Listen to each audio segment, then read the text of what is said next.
You'll never have the sacred stone. Oh, this you crazy mother.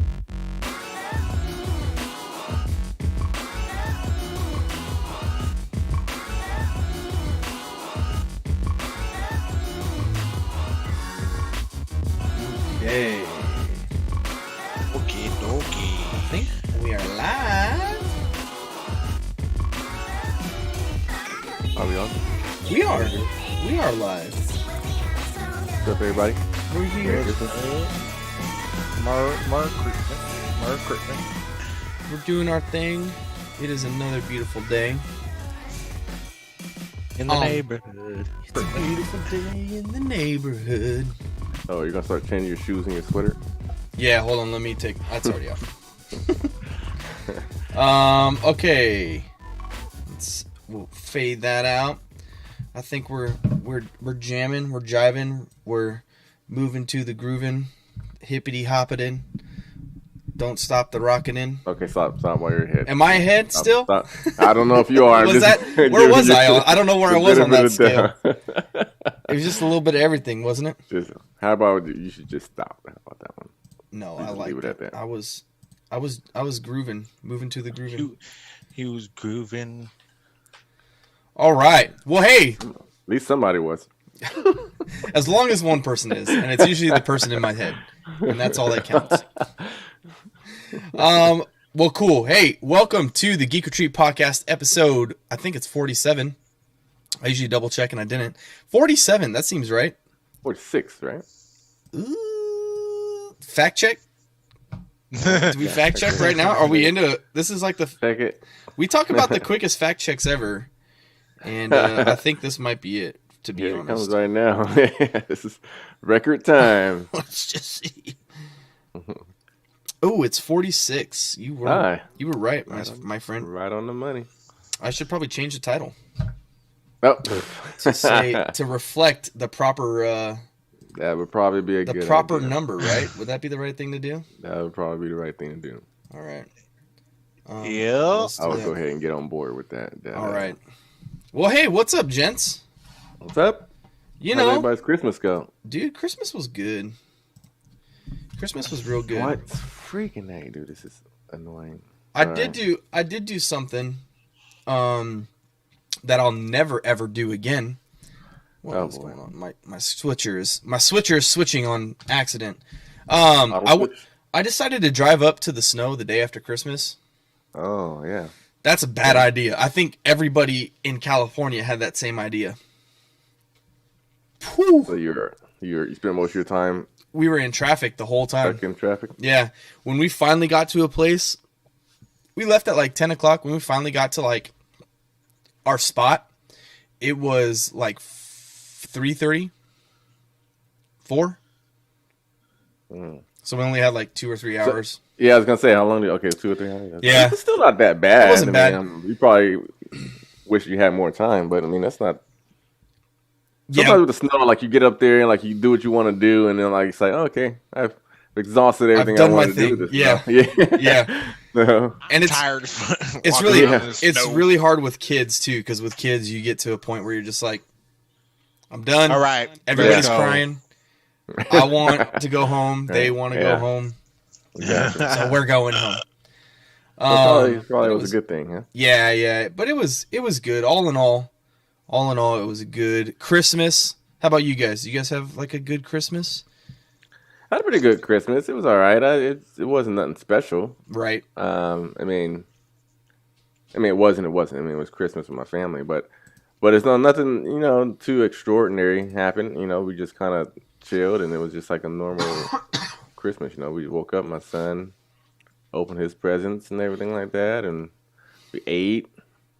Watched some movies later on in the day. Had a buddy come over. He watched the movie with us We will be talking about that movie here in a bit. shortly. In a bit. For you who don't know, we're talking about Wonder Woman. It was nice Right.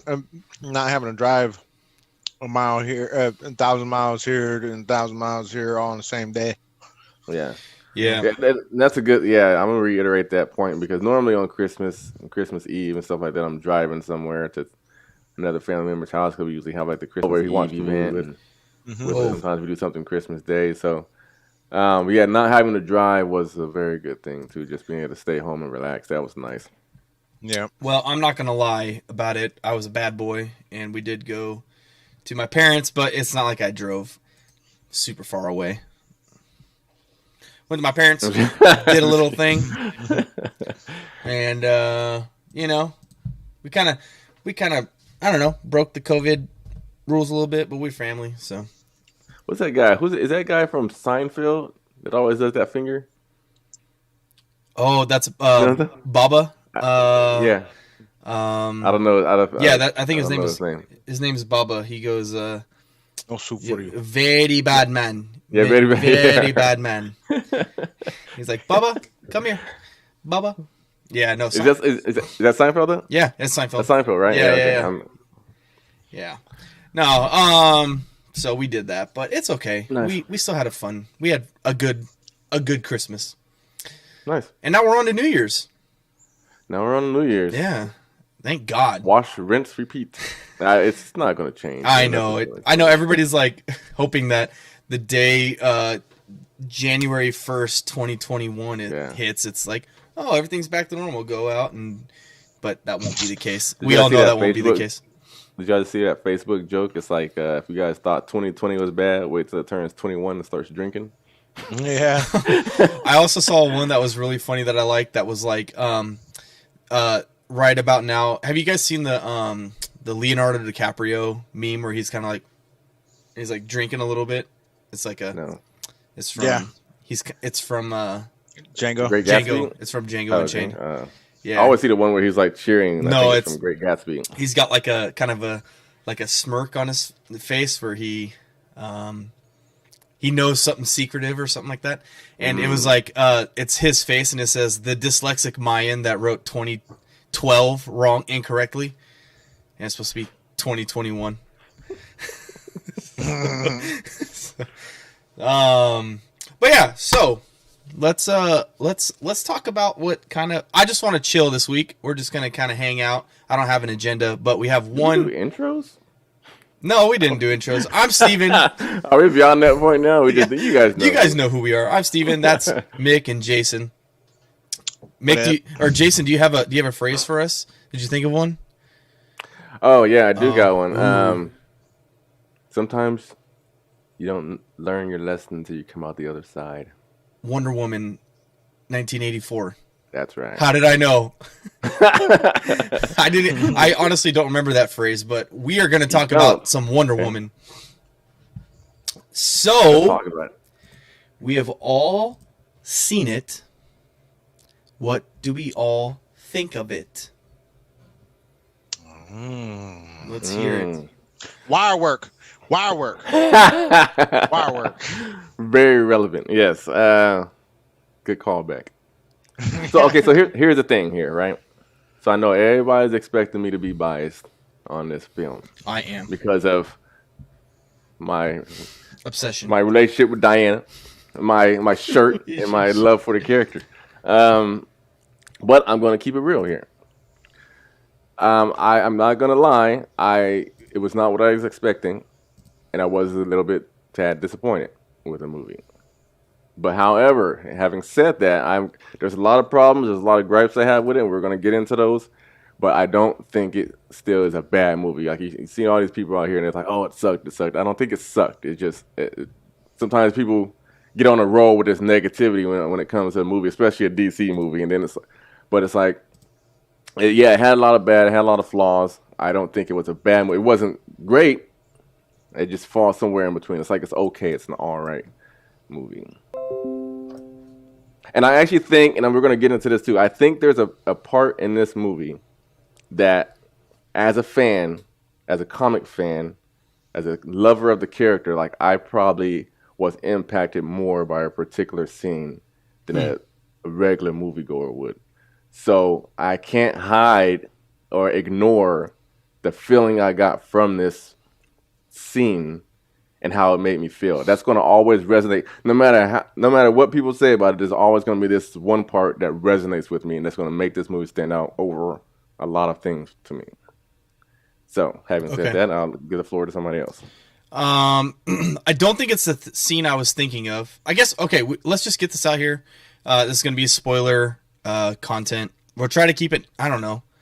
I don't think we can have this discussion without there being spoilers. So if you haven't seen Wonder Woman, I'm sorry. But if you're reading the reviews and you're not looking to see it or get HBO Max, then we'll try to break everything down for you right here.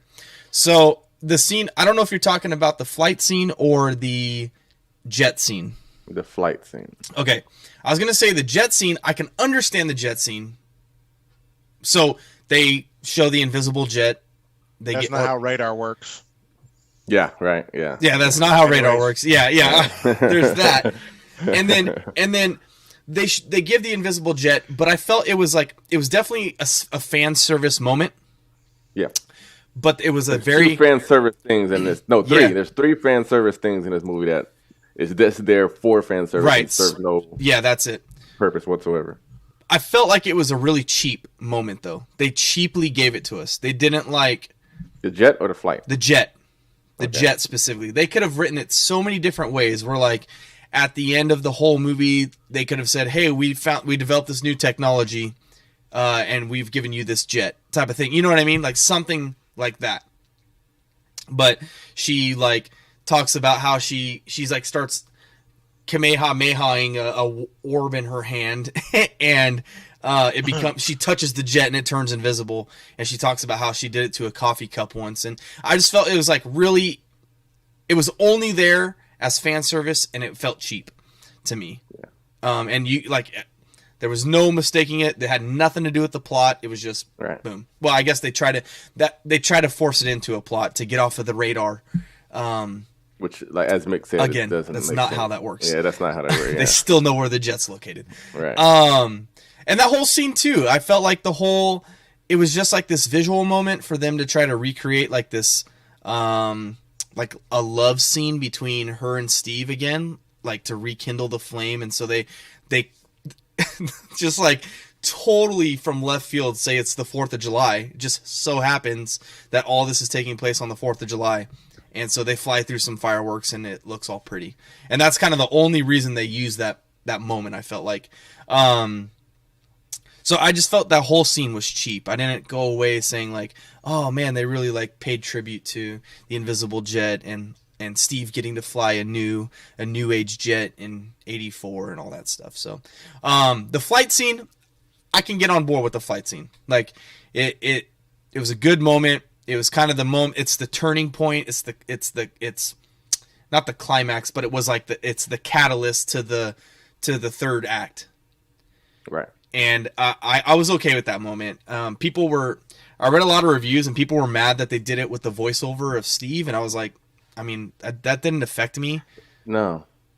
And so let me break this down how I look at this scene.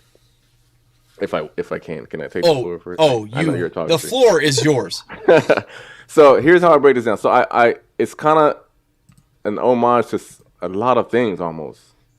So you think back to the first Wonder Woman, where she goes into like God mode after Steve passes, and then she hears what he said to her at first, because she couldn't hear because her ears were impaired because of the blast or whatever, and so she heard his voice then and got God mode. So now it's the same thing here. So she's gaining another ability now and getting stronger while hearing his voice. So it's that connection between the two characters which makes her character grow. So it makes sense in that aspect. Right. But also it goes back to, I don't know if you guys remember this scene in Man of Steel when Henry Cavill's Superman starts to fly. And it's kind of the same layout. He's trying to fly and he's not really understanding why he can't. And then he gets to this calming moment. They both had this calming moment. It gets really serene and quiet. Right. And they have this calming moment. She hears him. Superman hears his dad. And then so like, but with the contrast between the two characters, when you have Superman, this super powered, almost invincible alien being, right? So his flight is more aggressive and strong and powerful. But hers, since she's more compassionate and grace, hers was more smooth, subtle, soft, And then so it's kind of, and I like how she gets to the point where she's trying to fill it out, and she's listening to his words, and she's kind of staggering and not really, and she gets her balance finally, and she catches the wind, and she goes, and then but even still she doesn't got it, so she starts to slow down, and she stops, and she has to whip herself again and get momentum again and try to catch it again, and I like how they played on that, and they worked up to it, and they finally let her get into it, and she even still wasn't going fast because she eventually still had to ride the lightning and stuff like that. But then at the end of the movie, you see her really flying. Yeah, well, she tries. It's cool too because she tries a few different things. She first tries like helicopter blade the whip or the lasso and pull herself, and then she grabs the lightning, and then she's like, you can see her adjusting her arm. So it's a learning moment. I like that. I really did. I felt like it was totally fine as a moment. It was really good. It was actually like nice to have a Wonder Woman or like scene, you know what I mean, in the movie. There was a lot of like Diana in the movie, but not a lot of Wonder Woman. So it was cool to like, it felt like you're with the superhero that you want to be with. You're with the story arc that you wanted to be with. And that's why I so am behind theater experience. Yeah. Do you know how much of a reaction like you would have gotten out of everyone in a theater who's there to see Wonder Woman? That would have been a great theater moment. Yeah. And maybe not. We lose it. Maybe not. You know, Captain America grabbing the hammer, but but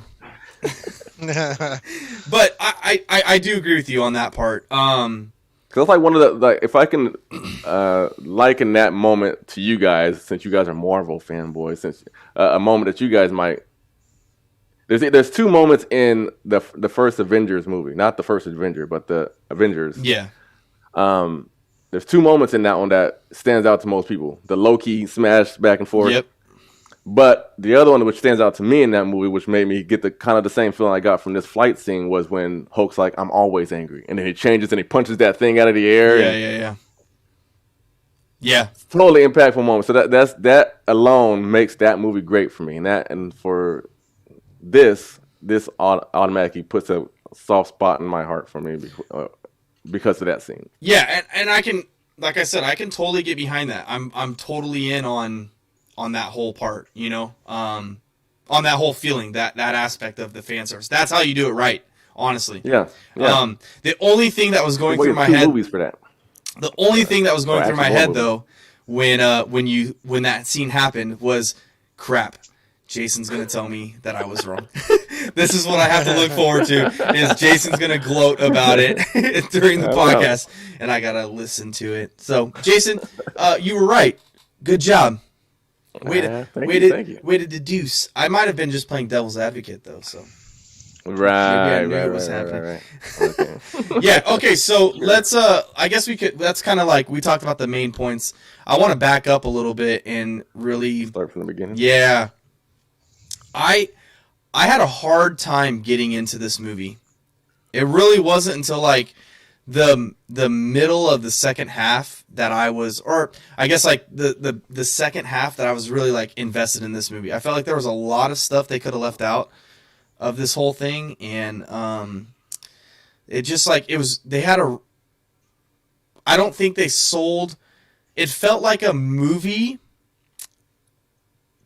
It didn't feel like a real world in 1984. It felt like a movie like parodying 1984. Like everything was really outplayed. It was really campy in a lot of areas. Like the beginning heist was like so over the top, and I just had a really hard time grabbing, like for the movie grabbing me, and like I don't know. There was a part where like I even picked up my phone and I was like scrolling through it as the movie was going, because I was just like, what am I watching? Like, what are we gaining from any of this right now? You know. So, anyone a fan of the Christopher Reeves Superman movies? The other YouTube watched the Superman? Those are old. I haven't. I'm not. Yeah, I haven't watched any of those. I believe they're made in the 80s, by the way. Oh, okay. So I wasn't alive, bro. It doesn't mean you couldn't have watched it. I was sure you watched some black and white stuff, man. That's before your time. Yeah, I have. Anyway, so my point behind that is it's obvious and it's apparent, and it's also been said and it's widely known that Patty Jenkins is a big fan of the Richard Donner Superman, Christopher Reeve Superman. Okay. So in the first film, there's a lot of homages in there. So that feeling of that you're getting, I think, in my opinion, I believe it's true because she says it. She says she does these scenes and she's thinking of it when she does it. But I believe what you're describing is that feeling, her giving that Superman Richard Donner type feel to the antics in that heist scene that you're talking about. Right. Maybe And that so was it. You know, I guess if I could relate it to anything, it'd be like an Adam West Batman. Is what it felt like. I wouldn't go that. No, it did. That far. It did though. Like the main guy, like when, like they did. I don't know. It was there were scenes I get what where I you're was just like, saying. Yeah. what is going on? Like, why are they being so dramatic? And the guy, like when he grabs the kid and like it like zooms back and he's like, I'll do it, and we're just like, I'm sitting there like, what is going on? Like, this went from 0 to 100 in a millisecond. And it's like they had to give a scene for Wonder Woman to come in and like save the day. And so it just felt campy is I guess the word that I want to use for that. I mean I would go with maybe cheesy. I think they were kind of going for cheesy cornballish. They were kind of the thieves were kind of cornballish kind of. Just not really somebody you can take serious. It felt like I was watching a sitcom within a movie. You know how like they do that sometimes and they'll cut to real life? Yeah. That's what it felt like. It felt like I was watching some like weird TV show and like whatever. It looked like a DC Netflix series. Yeah, a little bit. It felt weird. So I guess that like that whole heist sets up the thing that there's a black market going on. We later learned out that Maxwell Lord is like in charge of the black market that's happening, and he's like looking for parts, I think, or piece like artifacts. And then we meet. So it kind of cuts from there. We meet Barbara Minerva. Is that her name? Yes. Yeah. Yes. Okay. Cool. We meet her, and what did you guys think of like Kristen Wiig doing? I thought she did great. I thought she did better than I thought she was gonna do. Yeah. Actually, and if I'm to be honest, out of the villains, I preferred her. I wish there was actually more of her. I think she did good. I think she had the best villain arc. Okay, I like that. I thought she did all right. I didn't like her. Again, I felt like her dorkiness was like way overplayed. I think but I don't know if that was like what to do in the time. You know what I mean? Like I wasn't born in the 80s, but I've seen. I don't know. I guess it reminded me of Amazing Spider-Man 2 with Electro and the Jamie Foxx Electro and the Andrew Garfield. I never saw Spider-Man. that one. You never saw that? No. It's kind of the same thing. He was kind of dorky and so like he looked up to Spider-Man and then Spider-Man dissed him and then all of a sudden he wants to be a villain. So it actually reminded me a lot of that in this instance. Though, okay. But yeah, I guess there was the diss and I don't know. It really wasn't. Well, no, it was that. I guess we'll it wasn't. Why, you're right. Yeah, you're right. We'll get into why later when we talk about. But I guess we're talking about her. Yeah, but I liked the character arc, and I liked her once she changed. I was like, okay, she's doing good, and like, I'm buying the part, I'm buying the transformation, all that stuff. You know what I mean? Yeah. But yeah, I guess we can talk about like the change. So like they find the crystal. There's like a crystal from a god. One of the gods made this crystal. So I heard that in the comics, it's actually the brother of Ares that made that crystal. I'm not. I wouldn't know off the top of my head. So I could be wrong, but that's what I thought I saw in my reading. Some kind of trickster god. Yeah, and that's what we learn at the very end, that it's a trickster god.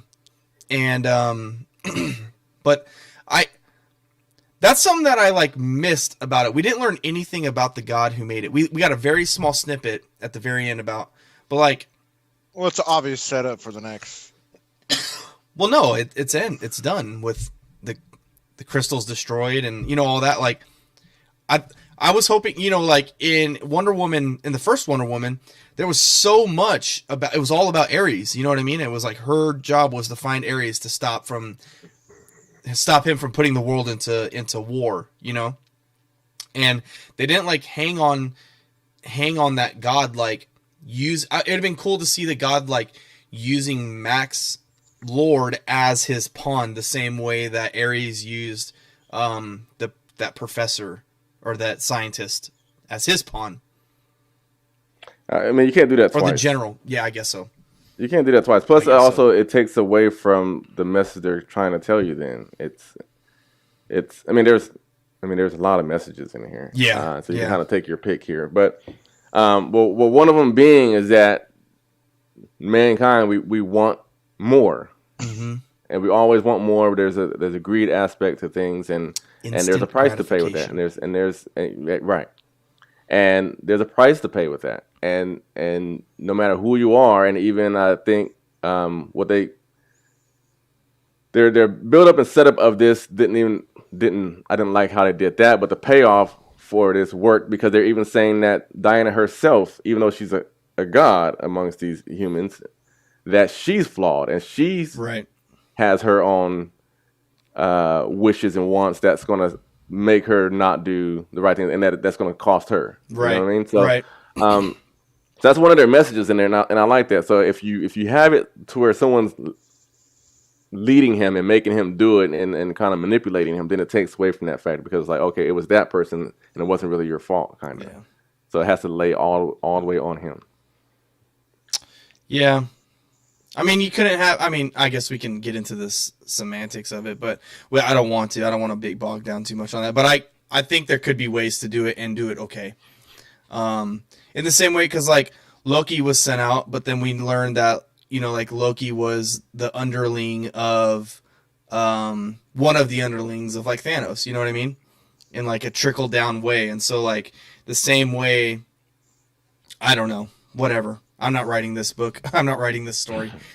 Okay, so we learned that Max Lord, like, he absorbs the crystal, and so now he's in charge, and he can make all the dreams and wishes come true. And so I think that's where I want to talk about one of the big faults with this, among many, but one of the big faults among this. They set up this rule for wishes, and then in the climax of the movie, they break the rule multiple times to progress the story, I think.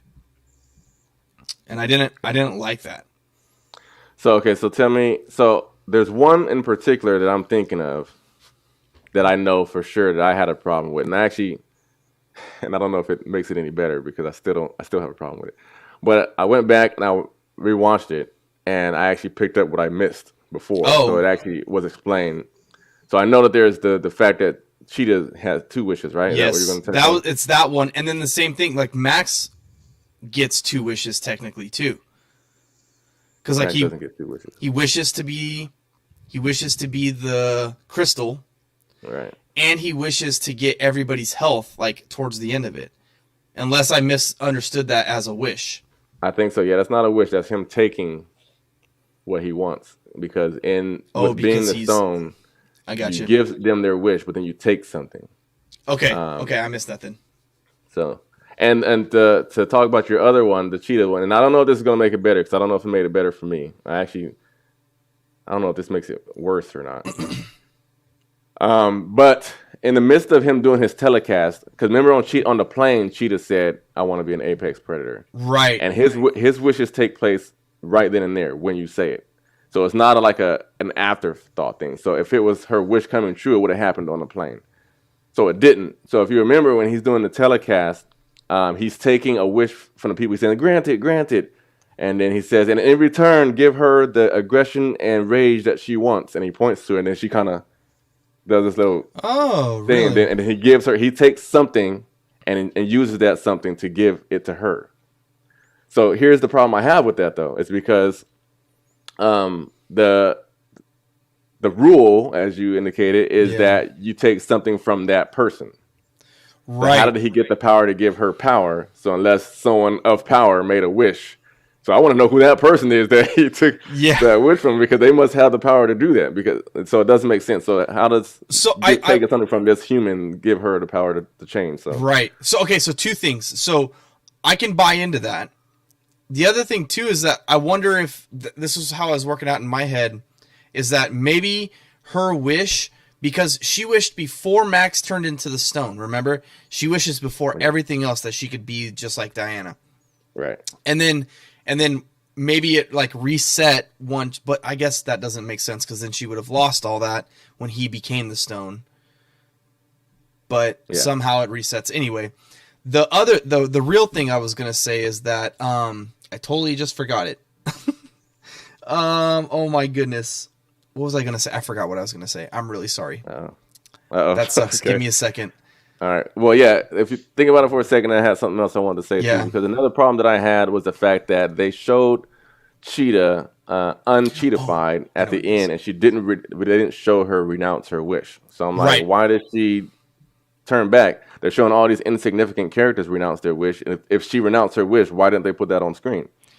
Right. So going back and what I just said, since Max Lord gave it to her, not through a wish, he just gave it to her. So since once he renounced his, it then took that back because everything he took away, he gives back now. Right. So he had to give that back. So that's why she was back to cheetah. So that was human form. That was my other thing I didn't like. I guess we talked about this after the movie because we watched the movie and we're like, all right, I got to talk about this.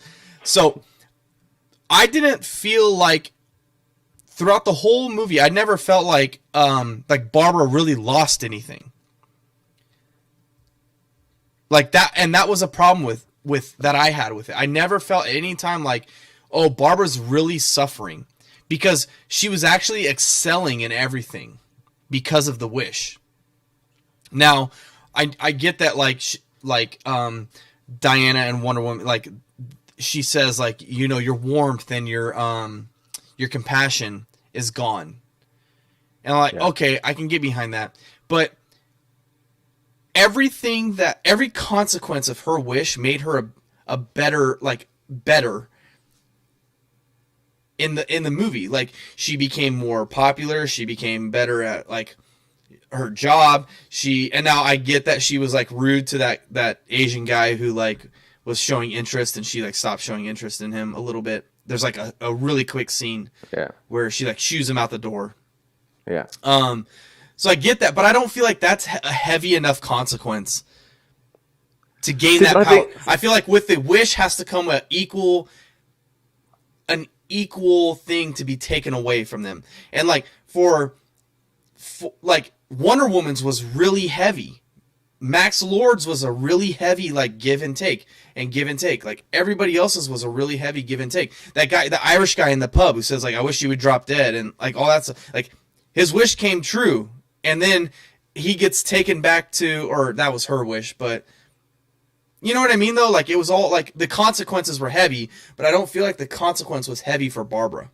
I think it was, and I think that kind of so see, a lot of people think this movie sucks, and it's not great, as I said, but it does so many beautiful things. Like we don't even realize like what you're indicating right now. You're actually speaking to their point. That was exactly their point. So you're speaking that everything went well for her because she got popular, because she was already good at her job. She didn't get better at her job. No, that's true. She just started getting recognized, and so recognition for your work that you've always done good, and then getting popular. Those are superficial things.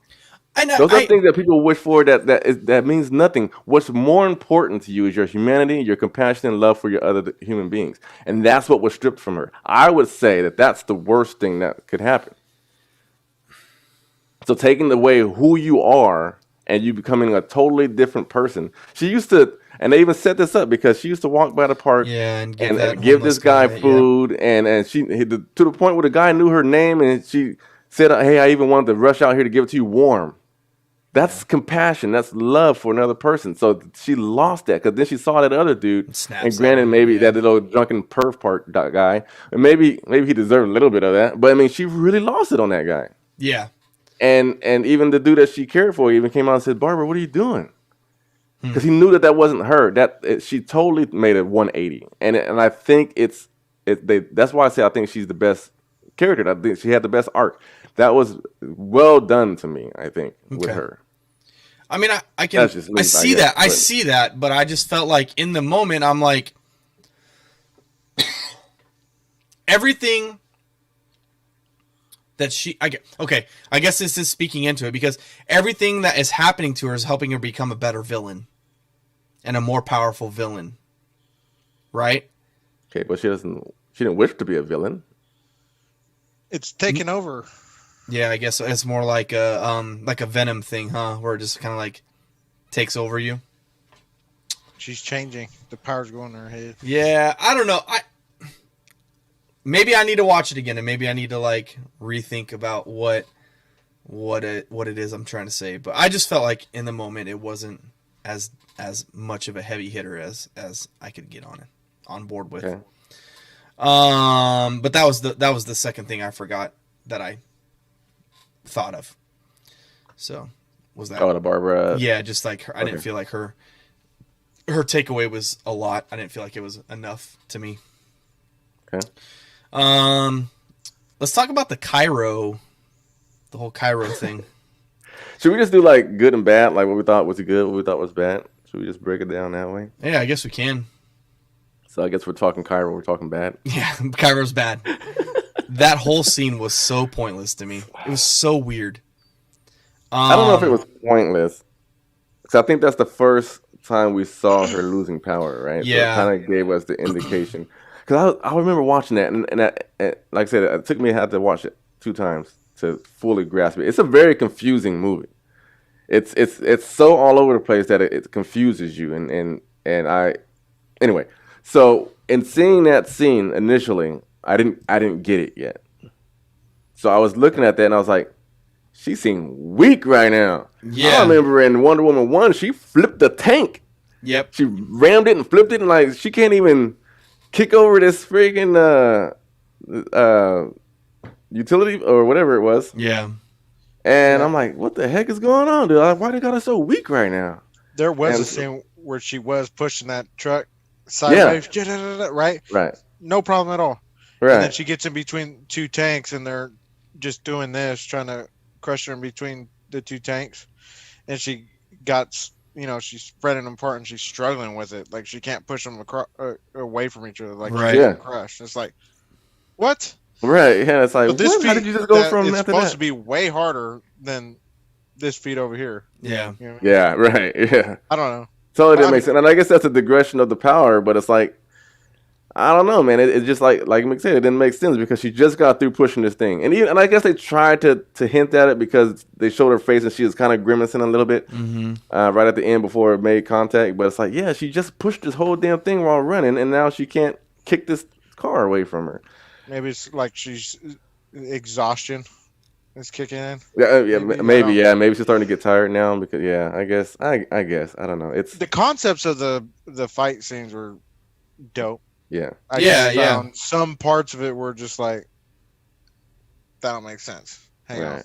But, I mean, if you're looking at, like, if you want to nitpick, but I thought the fight scenes in this movie were pretty cool.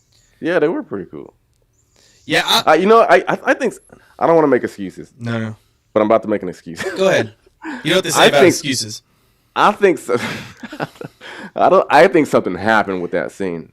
Something bad happened with that scene. Something they found something out later, or I don't know. Because I remember it takes me back, and the reason why I'm kind of saying this is because first of all, it doesn't match up with the rest of the movie. Yeah, it's very that's the only scene that's like, if the whole movie was like that, I would say this is a horrible movie. But that's like, it stands out. Mm-hmm. And it's weird because you go from this grand opening scene, which is wonderful, and like there's almost, to me, no problems with that opening scene. The Themyscira scene. Yeah, we didn't even talk about. But we'll get into we that. skipped over that, but yeah. We can go back into good because I think that's a good thing. But then you look at this scene and you're like, what the hell? So the reason why I say that is because I remember they had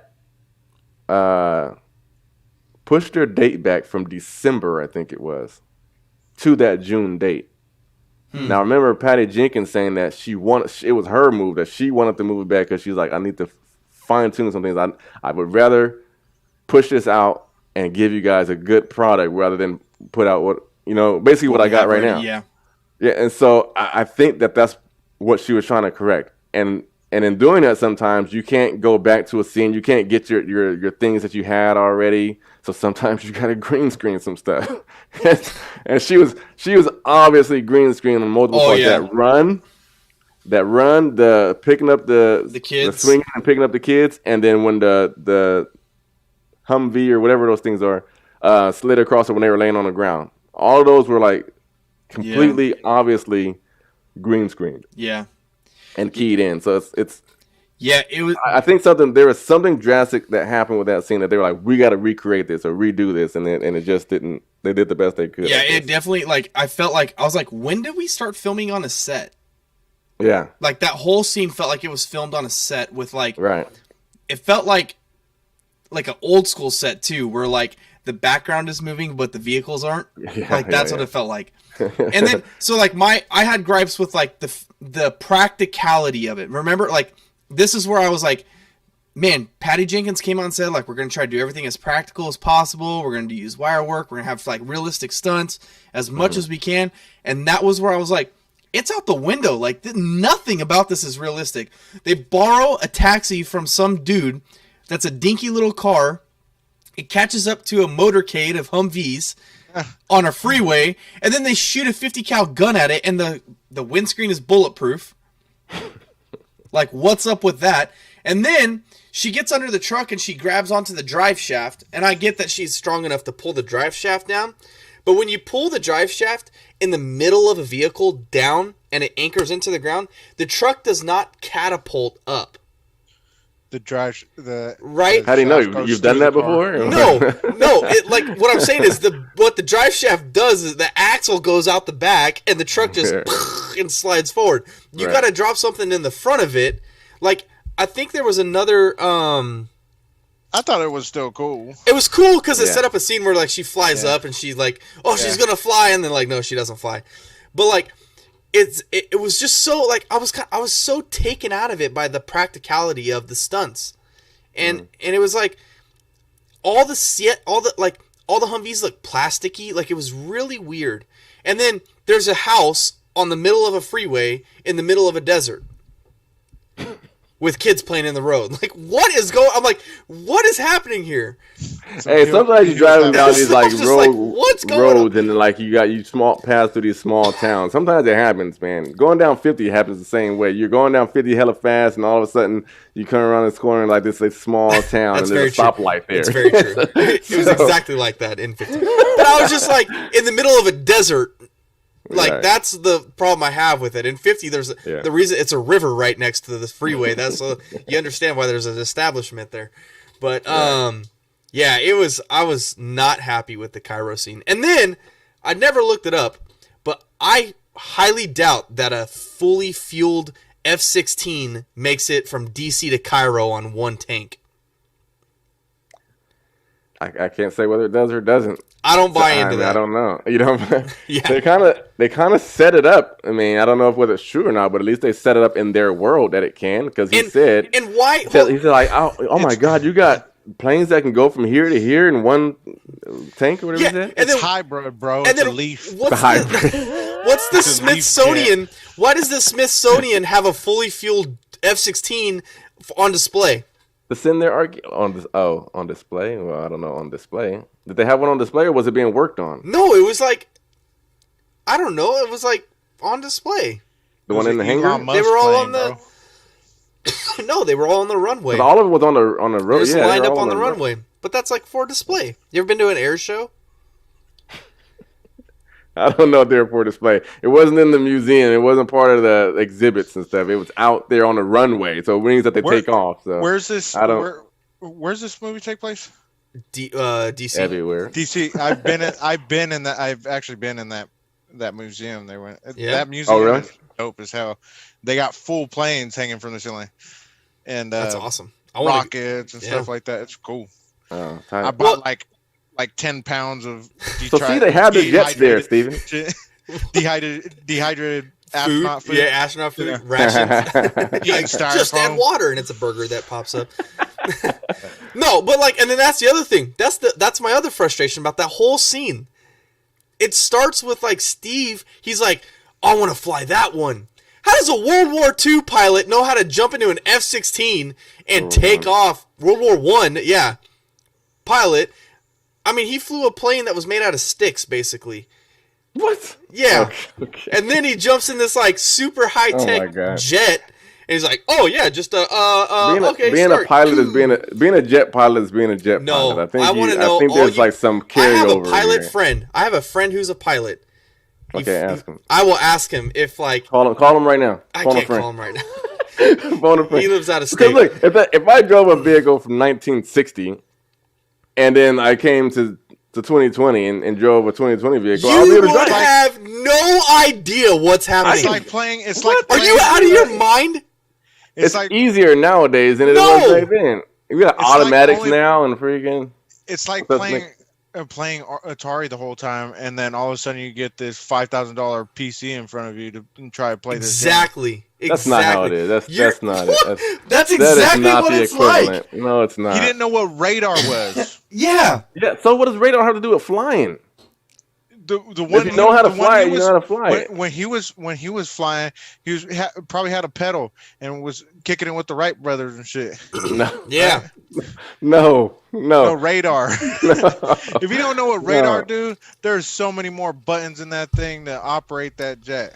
But they're still the same exact ones that started and moved. Listen. I've played Flight Right? So Simulator. yeah, you add okay? more in I've there. played, But he looked around. He had to. No. I've played Flight Simulator, okay? You guys are- That's like you as guys are realistic nitpicking, as man. I can possibly get to flying an actual airplane. Mick, You you've never done it flew too. an Back actual me up. plane, so you don't know how to play a There's flying like plane. full-on procedures on how to start these. You gotta like send power to the batteries, and you gotta send them to like relay You do that. switches. I know, but You do that. how does he know how to do that?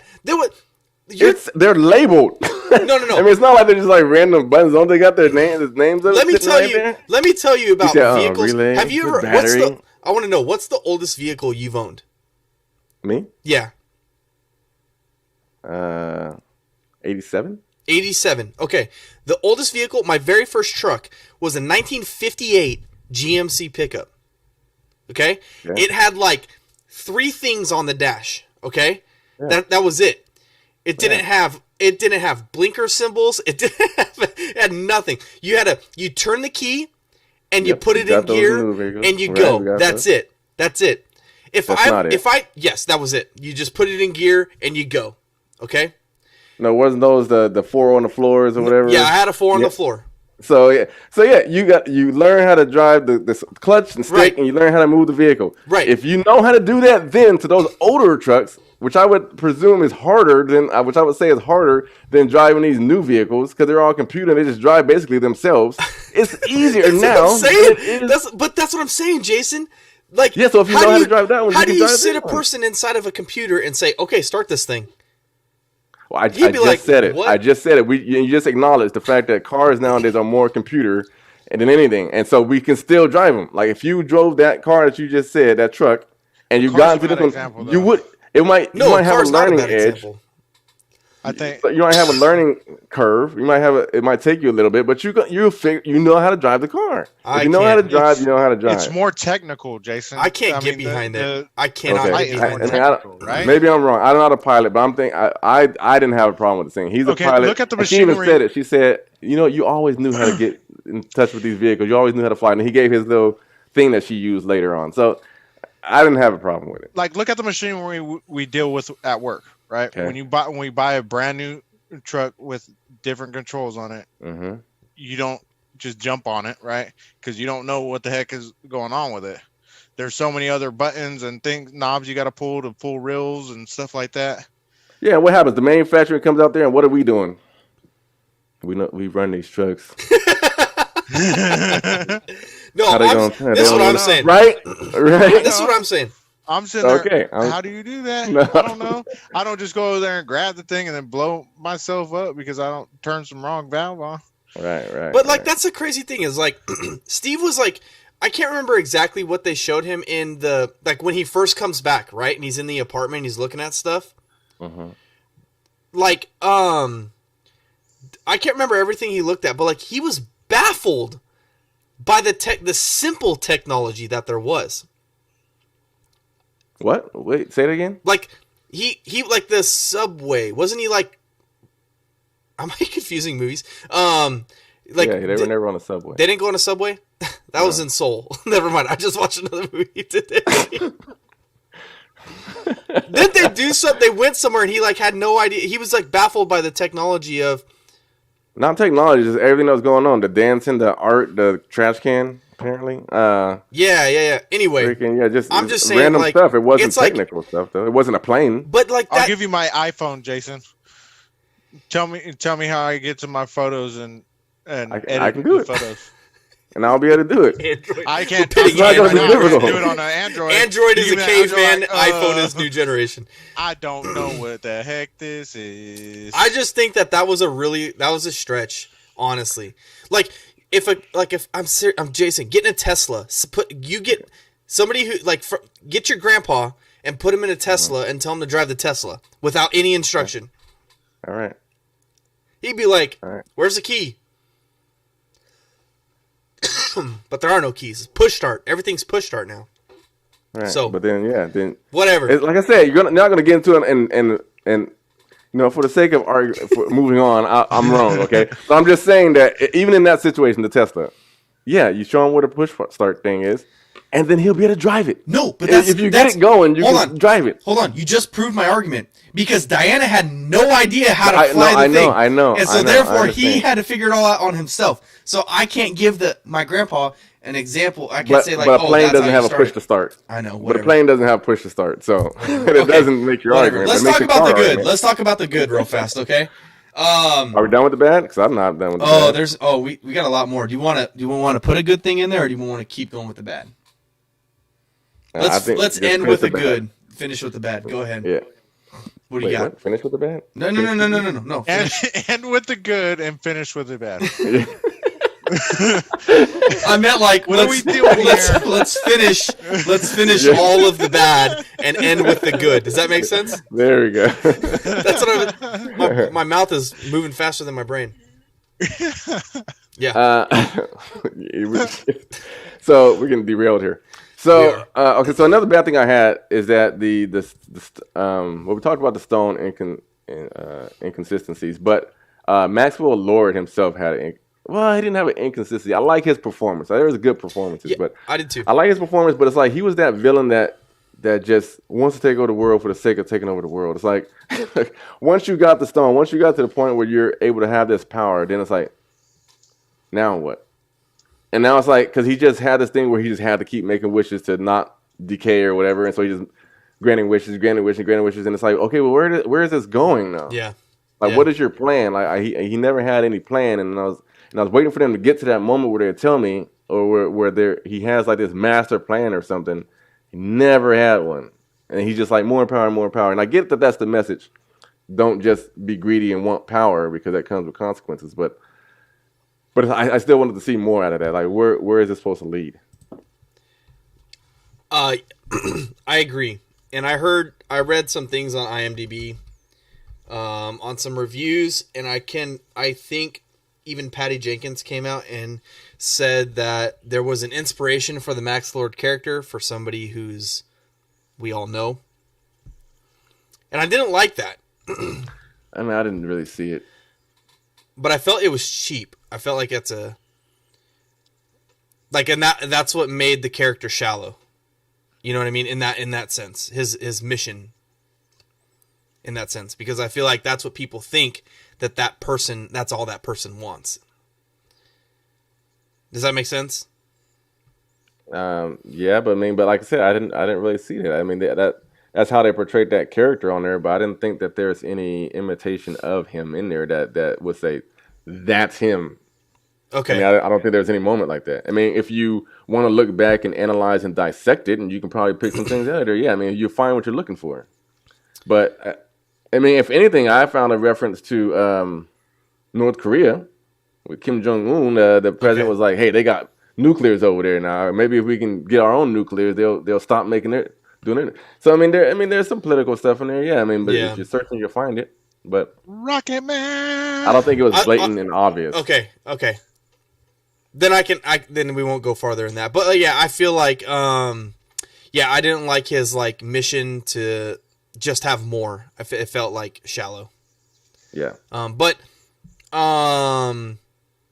You're shallow. I do love Pedro Pascal's like acting in it. I felt like he did a really good job. Like, yeah, I didn't even know he was there. Like, I was like, put on your helmet. What are you doing? well done. Well done. That's the thing is like, so I've only ever seen Pedro Pascal in two things. The Mandalorian, where we don't see his face, and Game of Thrones, where he's like 100 pounds skinnier. Like, he's put on a lot of weight in the past few years to play these roles. Have you not seen Kingsman? Is he in Kingsman? Second Kingsman. He's in the That sounds second hella Kingsman. familiar. I think I've seen What's the second one called? It's something, but yeah, he's Golden in the second Circle? Kingsman. Golden Circle, yeah, he's in that one. I like the Kingsman. Did I see the second one? I think I did. I can't remember. I didn't know he was in that either. Anyway, but I think he's doing awesome right now. He's in another new movie that's coming out. I can't remember what it's called. This one's hot, yo. Yeah, he's like the hot actor right now. He's the next Leo. No, No, no, he's not. Well, I don't know if he keeps doing the performance that he did in this one. Maybe I don't know. Yeah. Because we're talking about him. That last scene with him and his son. Yeah. It almost hit me. You know, it almost got me. To be honest with you, as a father myself, you know, and then the kid was just like, "Dude, you don't gotta wish for nothing. For you're my dad. I love you." Yep. You know? That's it. And I don't know. I thought he acted the heck out of that scene there too. And it kind of I love that scene, but it kind of threw me for a loop because it seemed like he, in a way, kind of wanted to impress his son, like show his son that he was great. But I never really got the affectionate part from him though until the end. Like he was like, "Oh man, Alistair's here again, dang it." Right, and then so it kind of didn't seem like he wanted him around, and then all of a sudden then he because really loved and cared he for didn't him. really want him around, but he didn't want his son to see his bad side. See his bad. Okay, yeah, that's a good point. I think his mom is Asian, huh? Yeah, Yeah, I was like, I did not see the relation. He's got his mom's looks, but okay. They're like, just cast that kid. He's a good actor. He can cry on demand. But okay, what do you got for bad, Jason? What else? Bad. Shoot. I got to talk about it. Steve. Yep. Like I actually was digging the movie up until Steve. Now, Chris Pine played his part well. I still like Steve Trevor as a character. I I thought don't you were like. talking about this, Steve. I was like, Oh, yeah, I don't like. once you him. started talking about it. Sorry. No, I don't like what they did with bringing him back. You guys wrap up the show. I don't like what they did with bringing him back. It really, but I think this is the worst problem I have with this movie. Is it? I don't know, but it really. So okay, let's break this down, right? So you had this guy make a wish for nuclear weapons, and it manifested out of nothing, out of nowhere. But yet, Diana's wish, well, she didn't make a wish, by the way, because she said it in her head. She didn't really say it. So Yeah. that's nitpicky. It was the stone and not a person, so maybe it makes more sense because it can know your feeling. But anyway, but when he comes back, he doesn't just come back. He comes back in the body of another person. And so what really bugs me about this is that Diana, continues her love, affection, and relationship with this person, knowing it's another person, which is weird. So I don't know how you can get to the point where you're loving and kissing and sleeping with and doing all this stuff with someone who looks who's a stranger, who looks like a stranger to you. So I was confused about that. So was he the same character the whole time? Like, Yeah. was it that guy and she only saw Steve? No, she didn't see Steve. As far as what I got, she knew it's the other guy. Well, I feel my wife. I think. What? Hold on. I feel my wife. Go ahead. No. Go ahead, Mick. What were you saying? I feel like my wife passed away, and she came back in another form and was able to like fucking prove it. Of course, I'd fucking. But you're not a superhero, Mick. No, I'm just saying I will. Yeah, but I You hear that, expect man? more out of a Let's So, go. superhero. hey, he loves his wife, Jason. Okay. Jeez. They weren't even husband and wife. No, I know. They went through this whole traumatic world war together. I understand that. So I mean, Yeah. do we really think that they're to the level that you're at with your wife, Mick? I don't know. I mean, if you're willing to say that, then maybe. But I still think as a superhero, you'll be thoughtful of this guy who just is losing his life right now. He's not See, dead, but but I it's don't- like we I don't don't- even care. We haven't even addressed the fact that he has his own life to live right now. Oh yeah, he's possessed his body. Right. Right. And He so possessed that guy, so that guy's like out of a life. He's gone. It sucks. and it's like, sacrifice. poor guy, if he had a family and a wife, they're like, where the hell is Johnston? Where's George I at? love her. And then But I don't. I would like some random kid to come up to him like, Get in the Dad, car, what are you doing with Jimmy. this woman? I'm Get kidding. in the car. But they I don't know never you. see. I don't know how. I want to know how you're making that connection because I never felt at any time that like they never showed what Steve looked like from other people's perspective. Yeah, they did. Yeah, they did. They At the did? very beginning. Yeah. She didn't realize it was him. Right? No, yeah, but like, and then he turns into that guy. He Because turns He into turns Steve. into, She yeah, but pitched- she's. Go ahead, Nick. Yeah, she. It's just showing what the vision that she has of It's that for us. person within him. It's for us to know that it's him, so Right. so they can But put it's not. Chris back in the role. Huh. Because even when they go back to the apartment, right? He's like, "Man, it's like a day's never passed." And she said something to the effect of, "I wish I could say yeah. the same." We're in the bed. And he goes, "Oh, really?" And then he looks in the mirror, and then you can see through the mirror his reflection is the other guy. That's why. I guess Wish so. it was the same. Yeah. See, that makes So that it comment kind of leads to the fact that she sees the other guy, and that and makes knows. it even weirder for me now. Exactly. Because Yeah. I took it as like he kind of like that guy kind of disappeared, and then Steve You like basically took forgot- over. Yeah, you forgot that. No, people still see the other guy. Yeah, that see, I didn't around think her. that. I thought that guy saw Steve. He just transformed when he saw. Yeah, no. Right. Everybody that was just for our perception to show that she knows him and their relationship. Exactly. Right. I immediately don't Is like that this not movie weird now? Yeah, no, it's super weird. That might be the worst thing, Jason. Yeah. Wow. And so to me, it diminishes my superhero. It diminishes my character because it's like she should be compassionate of this guy. Like, and then she even was like, Steve was trying to have a conversation with her, like, we got to talk about you letting me go. And she's like, no, I don't want to talk about it. I don't want to let you go. Like, that was her thing. So she was willing to keep him around and sacrifice this other dude's life just Wait, so that but she like, can have how Steve does back. the end wrap that up then? With when they see each other at the very end, like, how does that make sense anymore? Because he's That's like, even weirder, right? That to me was weird. because it's like the guy doesn't know anything. anything. Right. And that's Exactly. why I think that Steve actually came back in place of that guy, not that she was dating that guy Oh, and that was treating that him guy. like he Steve. was just possessed. That's was why he doesn't remember possessed. anything because Steve took over his body. He took over everything. Yeah, I guess so. That's why he doesn't remember. I don't like it. I don't like it either. Don't like it. I think that's the biggest problem I have with this. And then and this was such a sweet scene, and my heart was breaking when she was crying. And Gal Gadot is a good actress, man. Mm-hmm. She's really ramping her game up. And, but seeing her cry and sob and really have that emotional scene with we're gonna get into the good 'cause that's gonna be part of my good. But it's like even still like it. Even if you're gonna do that, at least let her be the one to make the decision. Don't give it to Steve. Don't let him be the one. Hey, what you have to do. You have to let I me go. disagree with you on this. Let the hero be a hero. Don't let something push you there. Push you have her, to show yeah. growth yourself. Someone else can't make you grow. You have to make yourself grow. That should have been something that she sacrificed and let go, and that should have been her sacrifice to make. Go ahead, Steve. Right.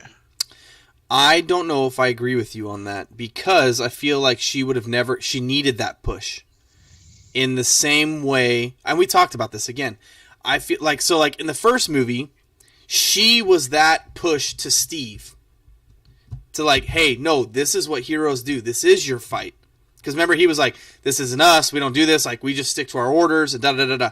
No. This is what we do. This is how we act. And she created that, what do they call that group? The group of like the Indian guy and the pilot and the sniper. I didn't know they called it something. I thought they had a name for it during the movie. Anyway, like she was that push to Steve. In this movie, Steve was that push to her, and I'm okay with that. I like that. You know what I mean? Sometimes it takes an exterior force to like look outside of your own of yourself to push you to be better.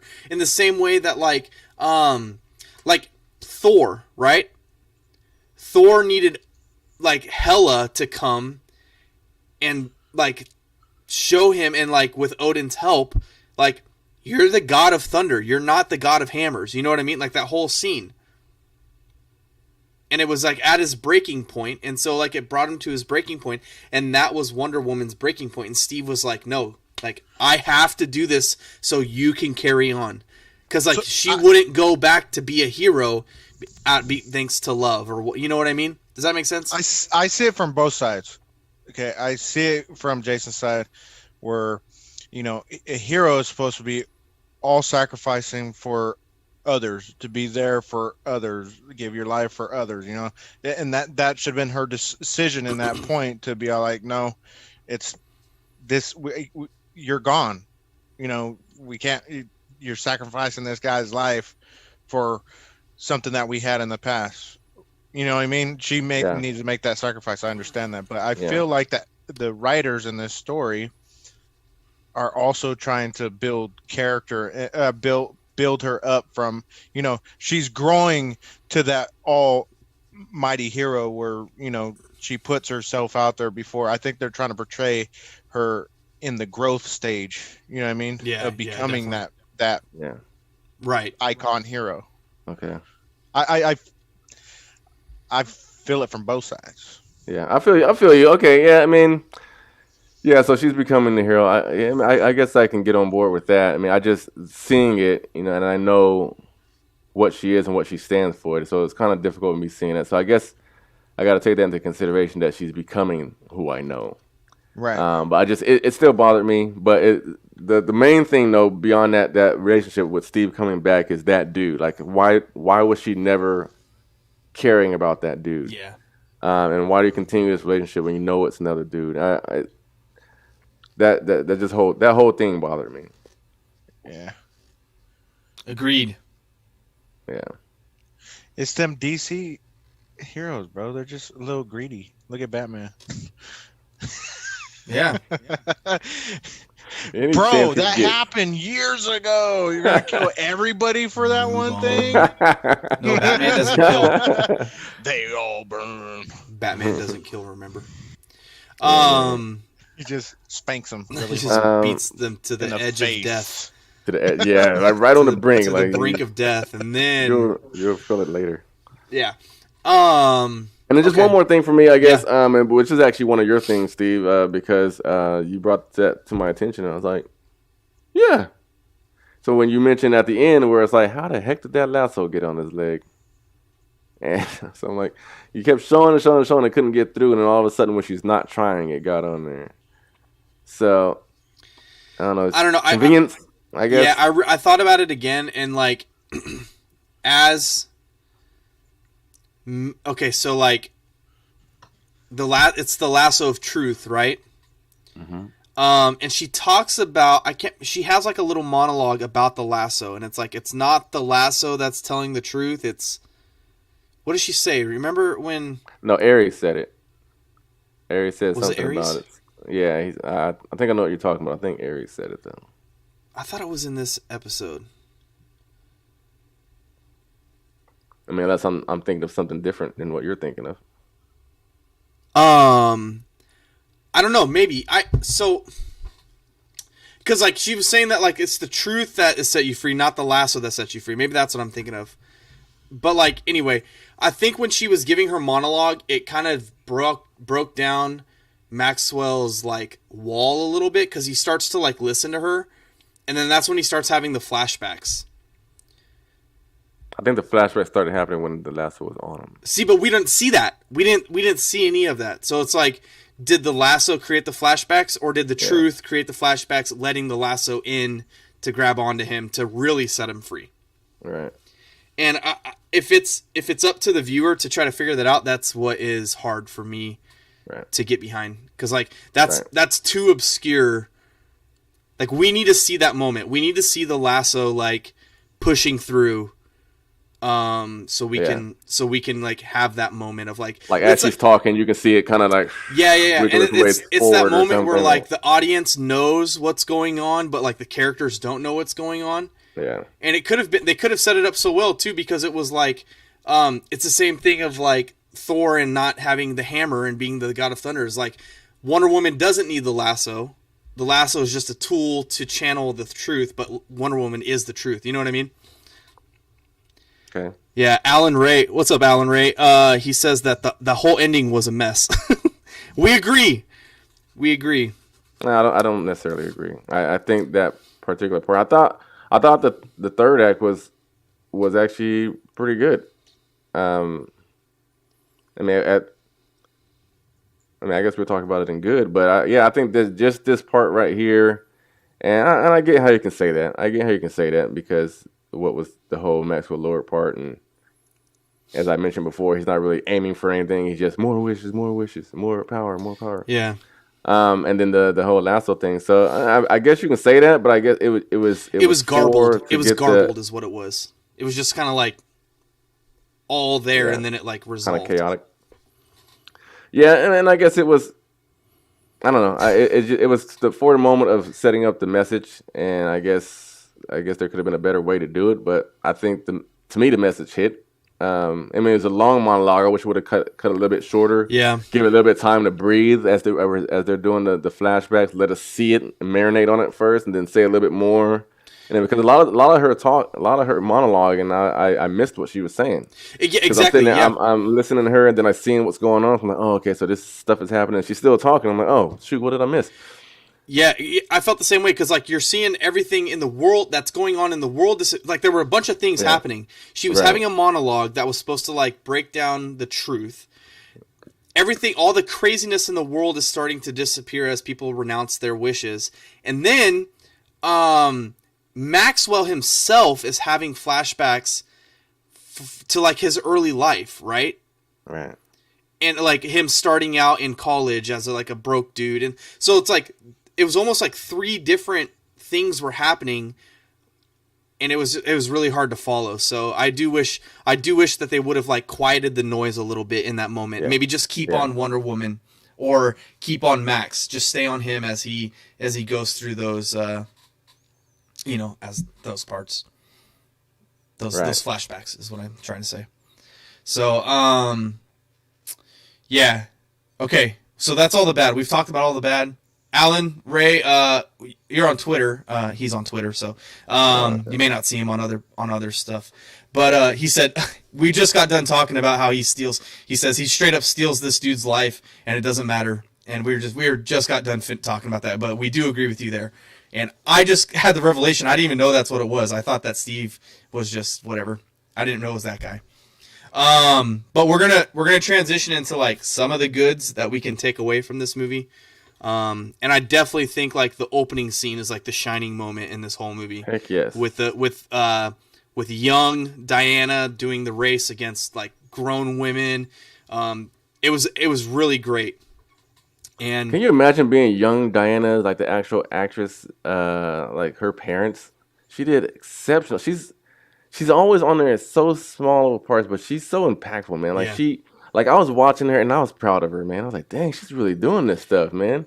So like that's why from there to Cairo, it's like it baffles me because like they can do it that well with a little girl. Yeah. Yeah. So how did they get messed up down there? But yeah, I think that she did so well in that, and it meant something to me. I was like when Antiope came and grabbed her, so she couldn't even finish the thing. And it's like, oh, dude, why? Yeah, that like I was with her. She's like, why did you do that? Yeah, and I was like, no. So in my head, I was like, no. She was like, she didn't give up in the race. She was like smart. She thought outside the box. She like knew this short path, and like I thought that was all cool. But it, like, I can't even say that girl's name. What's the girl that picks her up? Antiope. Yeah. She makes a good point, and then you're like, oh, okay, yeah, okay. That's like heroes got to earn it all the way and everything like that. So. Yeah. She looked like she had a banging mullet too. Yeah. It wasn't a mullet, but it kind of looked like one. Right. She had a penny bag with her. Yeah, and it's not even like that. Like even just the start of it, when she's standing there at the line with the rest of them, and then she walks over there and says, "You know, this is not going to be easy. I've seen this humble, the greatest warrior." She's like, "I can do it." Yep. And I was like, "Oh, you go, little girl." Well, they I set up the anticipation too, because you're just sitting there like, "Oh man, she's going to get destroyed," and then you're like, "Oh dang, she's got this," and like the whole thing, like you end up rooting for her. And after that sequence, I was like, "Man, this." I think we got a good movie on our hands. Like I was feeling like, all right, let's go. What's happening? Like, yes, this is going to be great. And then, like, what's happening now? What would You know, hey, Alan says that the wire work felt unbalanced, and I said that to you. I felt the wire work was really obvious, but like that was what. Oh my gosh, I just forgot the director's name. Patty Jenkins. That's what she said, but. I was under the assumption that the wire work was going to make it look more natural, but I definitely felt like there were some parts in that opening scene where it was like Crouching Tiger, Hidden Dragon a little bit. Like when she's jumping on the pedestals, she's just like tippy-toeing, bounding over, and I'm just like, oh, come on, like make it feel real, make it feel like, give me those moments where it feels real. But what you were going to say something else about the good? One last thing towards the end of the movie that was good. Are we done with the opening scene? I can't remember. We're done with the opening scene. So, you were gonna say one more, when we were talking about the end of the movie. You were like, "I'll tag that in with the good, though." We were talking about the end of the movie. Oh, Cheetah. Maybe. Because I thought Cheetah was when she changed, and she was unhinged and going at Diana. I was like, "Yes, like finally, that's some Cheetah. action." Yeah, and I was like, there's some action in there, but I mean, that was what I wanted to see out of Cheetah. And I was like, yes, and she was straight going at her, no stopping. She'd get thrown off or get unbalanced, and then she like jump right back at her, like, and that's Cheetah. Like, you see that in the comics that way. You see it in the DC animation movies, and that's how she does it. And I was like, great. And I like even there's a moment where she's in her golden eagle. Oh, that's another bad, by the way.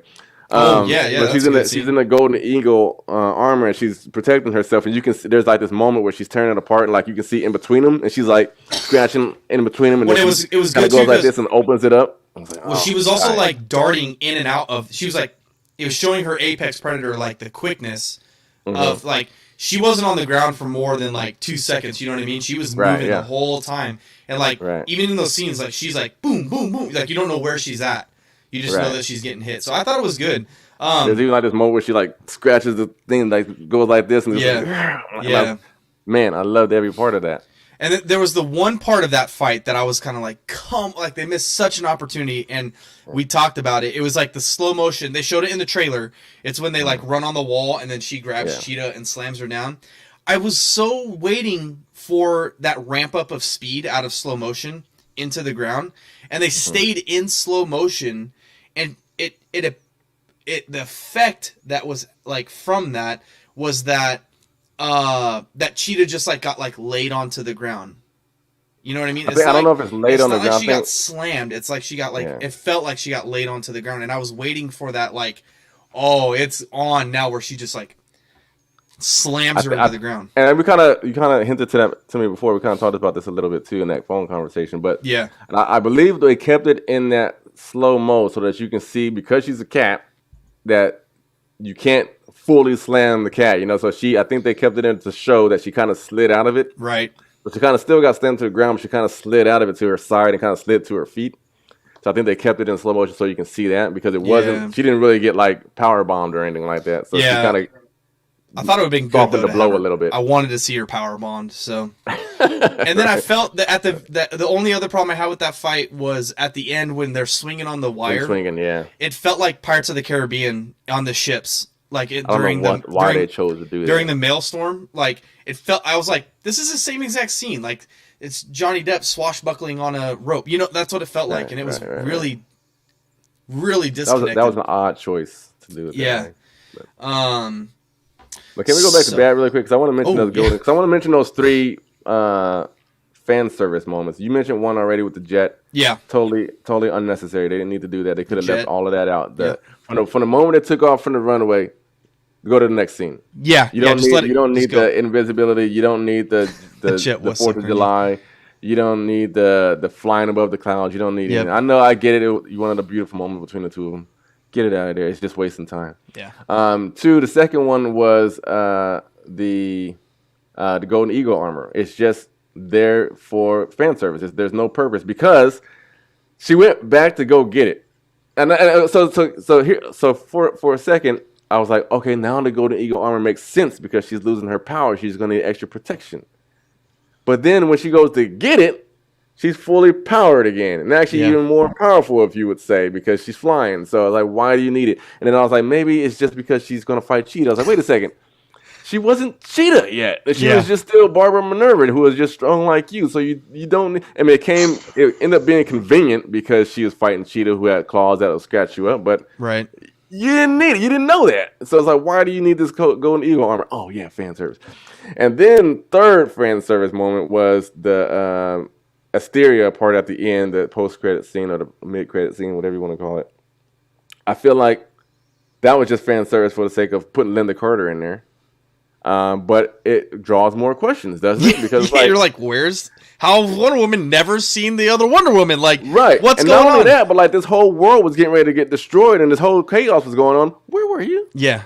If you're a power, were you doing something to help with this situation? Did you know what was going on? She was grabbing a where pole are you from right now? falling on a baby. That's exactly what she was doing. I just felt like that whole scene too. It was like,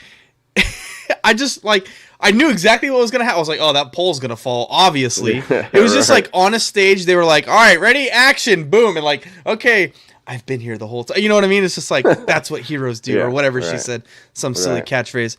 It was just a way to put Linda Carter in there. She's been a part of the whole productions, I guess. So they wanted to give her a little bit of credit, but it was not needed. It just draws more questions. It makes it confusing. But anyway, back to good. Yeah. I'll just I'll highlight some stuff that Alan's been saying here. He said, if you're from the 40s and don't know what fireworks are, why are you going to fly straight into them? That's a very good point. Good point. And then he said the Golden Eagle armor was a hindrance by the visual storytelling. Yes, because can you imagine how better that fight scene would have been without that Golden Eagle armor? Because even if she doesn't want to fight her, which I wish she would have fight her, because if she would have had the same intensity as Cheetah did, that would have made my whole day right there, seeing those two go at it. But can you imagine how much better that fight would have been without the Golden Eagle? Because what would she have to protect herself from the claws if she didn't have the armor? Nothing. Like her gauntlets. Yeah. Her gauntlets. So that would have been her going, ting, ting, ting. That would have been so dope to see, right? So you had like both motions going, like she's Kung ducking, Fu. and it would have been so awesome to see that hand to hand exchange. That would have been great. But I feel like if they would have used, it would have been cool to see her act like Falcon with the wings. You know what I mean? Like that would have been cool. But it was just like she sat down and like covered up, and that was it. That was all the wings were used for. Right. But like with the Falcon, he like uses them to his advantage. He parries and stuff with the wings. You know what I mean? Right.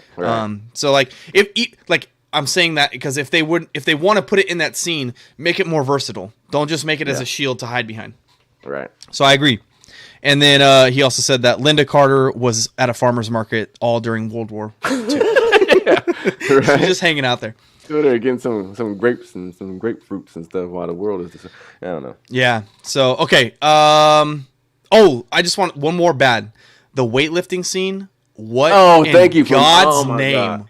was that? I don't know how anybody on the protection team didn't sit there and say, yeah. I don't know if this is working. Yeah, I was just like, get rid of that. Let's just dump this whole thing. Let's leave it on the cutting room floor. Oh my God, what am I watching?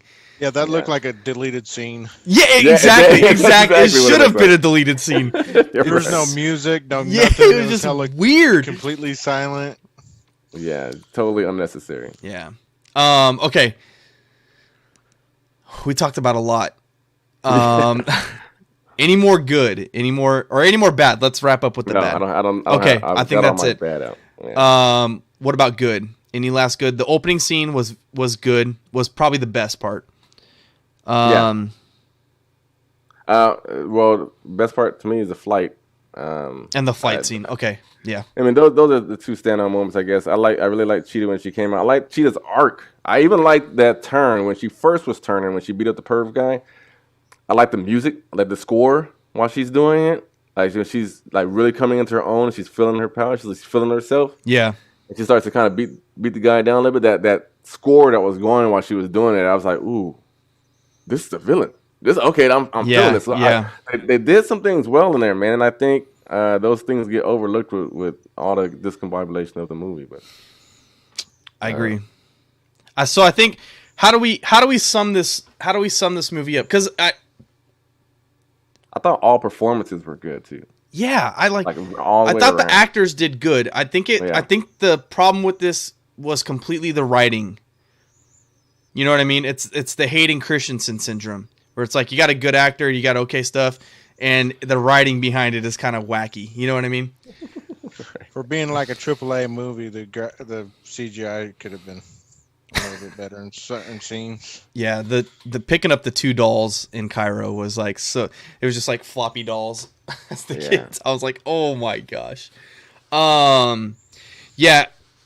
Alan, I agree with you there too. Like they did Kristen Wiig, like it's just sloppy writing. He says that like to be your Kristen Wiig is a way much better. She's a much better actor than just taking off your glasses to be pretty. And then he said being able to wear high heels to be a plot point is also really dumb. It's like I don't know if it was her being pretty. I think it was the shift of like from the nerd to like the badass type of thing. Like right. Yeah. And then also it wasn't she took her glasses off to look better. She took it off because her eyesight was better. Yeah, she was like, so she's like honing in all her. of a sudden this she's like, oh, all of a sudden I don't need these glasses anymore. She literally pulled a Peter Parker there. Yeah. Literally. Like and a Superman. Peter Parker. No, Superman does it to hide his identity. Yeah. It was Peter Parker. Yeah. Okay, so let's wrap this up as best as we can. We'll try to grade it with we usually grade it on a 1 to 10 scale. Maybe I want to hear Jason last. So okay. Maybe 7. Mick 7. 7? I give it a 7. Give it a 7. Okay. That's generous. I think. So what do you give it? Let's hear what you I want to give it a like. If that's generous. Yeah. My initial thought was when I finished the movie, I was like, what did I just watch? And I think when I leave a movie having more questions in a bad way, like not like, oh man, I can't wait for the next movie. That's like a sign of a bad movie. So I want to give it a like 4.5. Dang. Yeah, because like seriously, there were 2 good scenes in the whole movie. Good acting, but like the opening scene and the flight scene were the 2 like shining scenes from it. But maybe you agree with me on the ending part. Yeah, maybe Maxwell's ending at the end. Okay, so maybe I'll bump it up to a 5, but like I'm not going higher than a 5. So I just like this 7. It kept me interested, and the story was kind of interesting. It got kind of in depth. I don't know. I thought it was a 7 for me. I could see that if you're not a fan of like DC and Wonder Woman and all that, but if you're a fan, you're not a fan of DC and Wonder Woman. I'm, but I know the story and like they got to do justice to the story. I'm like a Marvel guy, but like you still got to do justice to the story. You know what I mean? All right, Jason. So here's the thing, guys. So and I'm gonna and Mick already started my thoughts because. Even though as much problems and confusion and questions that are brought up with the storyline, I never felt in this movie that it wasn't progressing. Like this plot wasn't moving along. I never felt like that something was happening that took away from getting to the end or building up to the climax. So I mean, it still did its job as far as progressing the storyline through. So whether I agree with certain things or not is all creative differences, but I think that they kept it moving. I think they had a lot of good things that they did with it, despite the bad things. And we mentioned them. There's a boldness that comes with this that I appreciate as a creative um, person, that she decided to really embrace the Wonder Woman, because there's like this the dichotomy of Wonder Woman, right? Because you got this person, a lot of people think there's like this perception of her that she's just a warrior, so she's a really good fighter, and that's kind of how Zack Snyder portrays her. Right. And then so you got this take on it, where it's like you're showing the compassionate, loving part of Diana, and it's like she's not always a warrior. She's not, and it's about, and the boldness is that you are willing to take the risk to make her save the day with compassion as opposed to brute force. And I always knew it was going to kind of lead to there, because Maxwell Lord obviously is not going to be a physical villain for her. So there's going to be some psychological overcoming there of some sort. And so I appreciate that. And in a way, I congratulate it, because I picked up on the message that they're giving out. And it hit with me. And then it even hit with me more when Maxwell Lord and his son had their moment. Yeah. So there's a lot of appreciation I have for the movie, and then, like I said, the flight scene is always gonna hold the torch in my heart for that. So after this long-winded thing, I'm gonna agree with Mick. I think he's dead on with the 7. I think that's what I'll give it. I don't think it is as bad of a movie as people are making it out to seem. It does have a lot of problems, but it does a lot of right, and I think it's getting overlooked. All right. I really implore people who've seen it, if you can stand it, watch it another time with an open mind and look what they're trying to tell you. Don't just look for. So I know a lot of people went into this movie and were like, "Oh man, if this first Wonder Woman was good, this one's going to be even better." And they're going in with the mindset that it's going to be like the first Wonder Woman. But you can tell, if you're perceptually paying attention, the trailers were nothing like the first Wonder Woman. Yeah. So you should have known going into it that it's going to be comic-y, I guess, in a sense, as far as the looks, like it's cartoony a little bit. Then that kind of goes with what you were talking about with the heist scene, Steven. So you know it's going to be brighter, airier, and it wasn't going to be as... I think Wonder Woman, 2017, was a lot more grounded in reality, if you can put it that way. Like, it was a superhero movie, but it's like it all felt sort of realistic, like it can kind of happen. And I think that this one went away from that, and it's like, this is we're going to do some superheroes, and we're going to shoot for the stars here. Go ahead, Mick. That just sparked an idea of that first scene when well, not the first scene, but there's a lot of scenes that remind me of comic books where there's a villain, something's happening, right? And then all of a sudden you go, wham! And there's a foot, you could just see a foot, and then bam! And you see a hand punching a guy, and then all of a sudden it pans out and all the guys are gone. Who's that? It's Wonder Woman. Right. I got a lot of those points when they're introducing her in the very beginning. Right. I think my argument to I have two arguments to, not arguments, but like rebuttals to that. Okay. The first one is like, are we really in the age though where like fans want a comic-y version of comics? Like in a live action movie, do we want that kind of like comic style? I mean, it depends on who you're asking. Some people might say, yeah. I mean, it may I just not feel land like with you. I know. For me, like I can speak for me. I can't speak for the the collective of all fans. But I think like we've been conditioned, unfortunately, by Marvel. Not that okay. Again, I'm the Marvel guy, but like we've been conditioned by like what a superhero movie should feel like. I think, and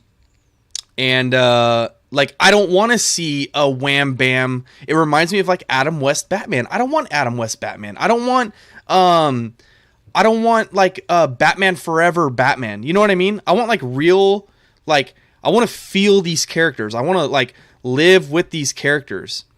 And I didn't read comics though, so like maybe that's why I don't feel that way about it. You know what I mean?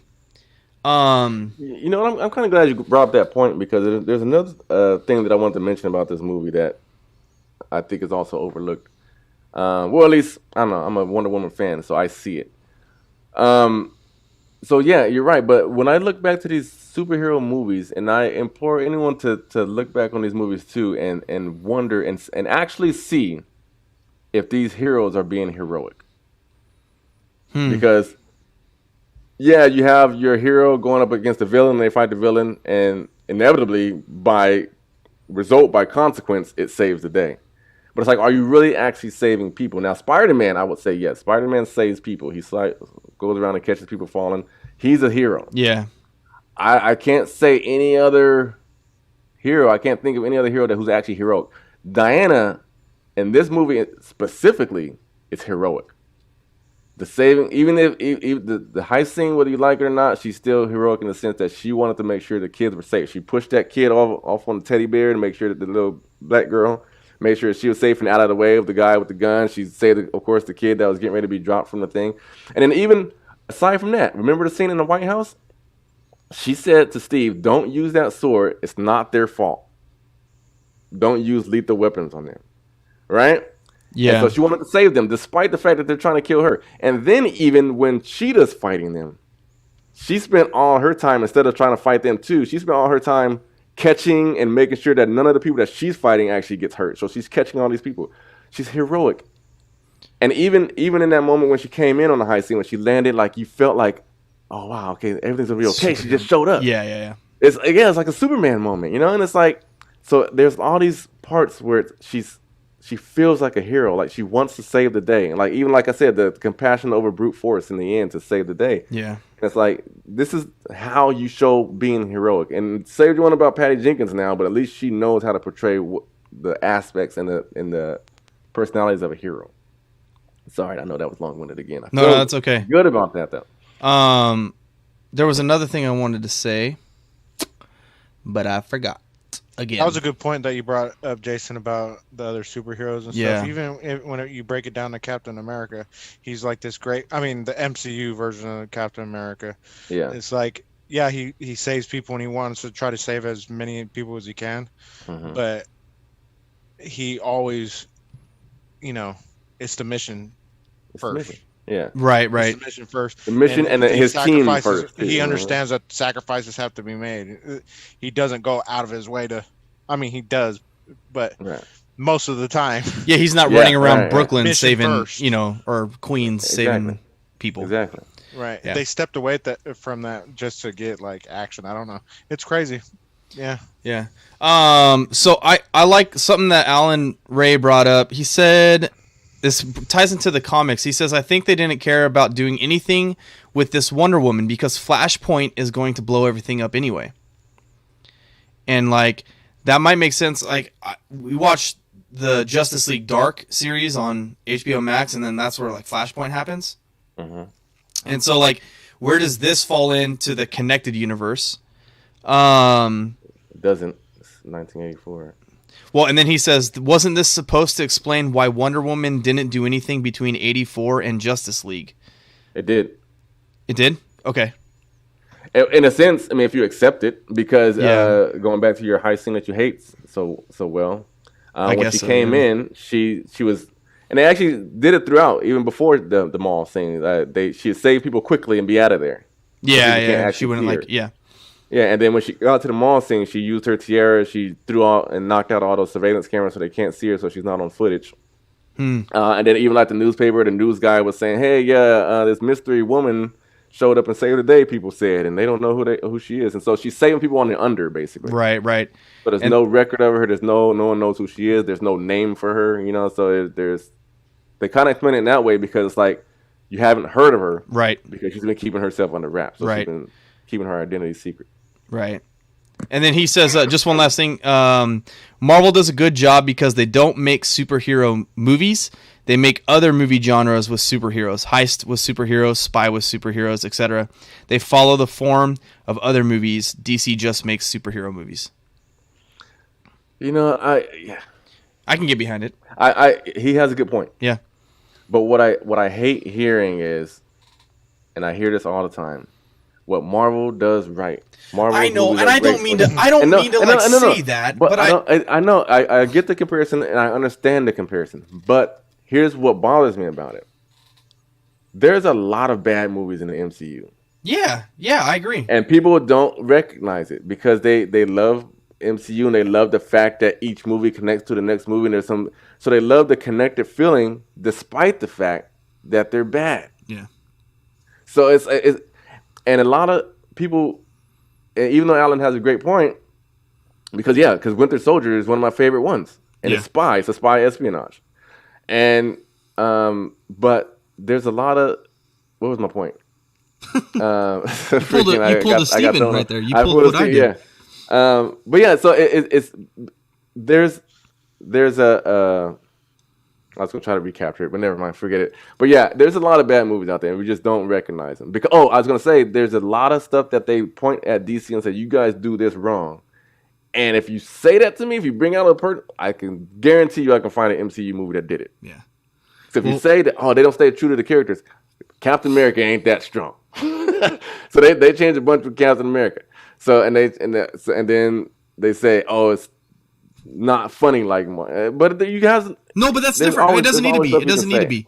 It doesn't. Yeah. I've never seen DC as like the funny, witty comic books, and that's the disconnect I have with it. Is like Batman has always been like a super gritty superhero to me. That's all I like in the comics, at least in the animated series. Like he's always like this gritty Batman, and then like we don't always. I mean, we get that in Batman. Batman's a bad excuse, but I don't know. I just never got into DC, I guess. That's my only thing.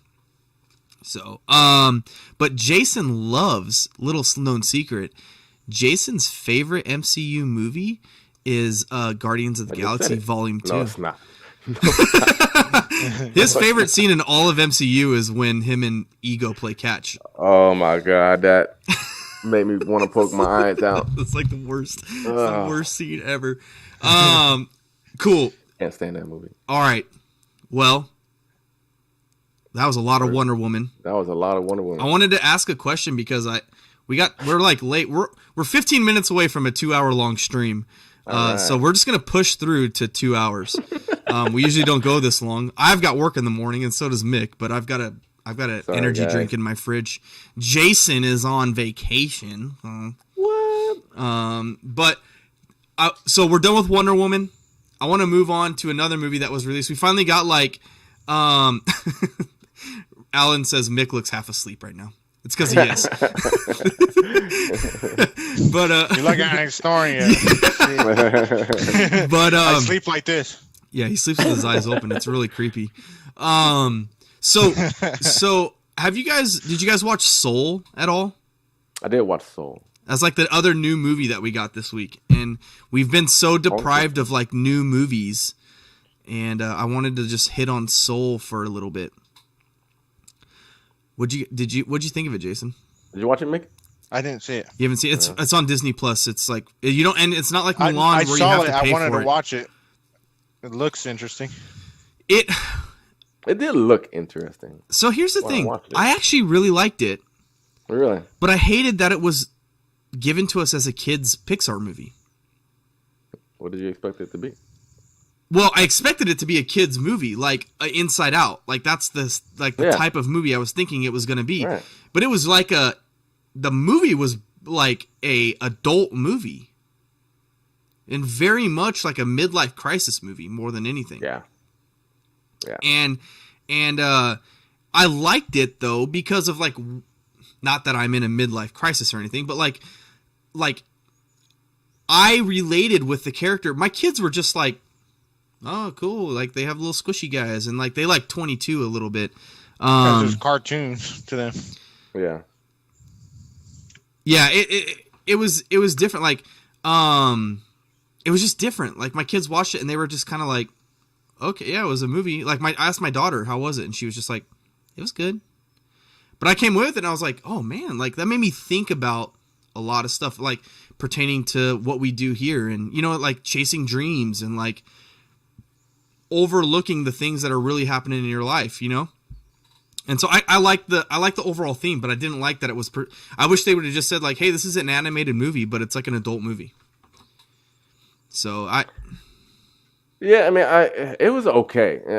I mean, I wasn't bored with it. I wasn't not interested in. I wasn't like not in tune with what was going on. But it just didn't hit with me. It felt anticlimactic. Yeah, I know. It definitely wasn't like a. It wasn't like a big. There's really no like bad guy in it. You know what I mean? Right. Like it's like Right. it's all internal conflict. The whole Yeah. movie is internal conflict. And then like I would have liked for the guy to kind of figure himself out. I mean, I guess he can kind of. I feel like you did. I know, that's why I'm trying to find a way to formulate my words in a way that Formulate. Punch those numbers in your brain, Jason. It's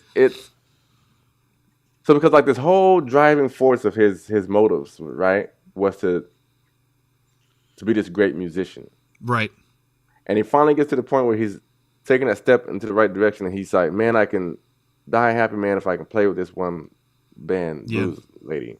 And so he does it, and then he's like, I don't know, like he went his whole life with that passion, and then how do you do that and then get into the moment, that kind of moment, and not, and then to act how he acted with it.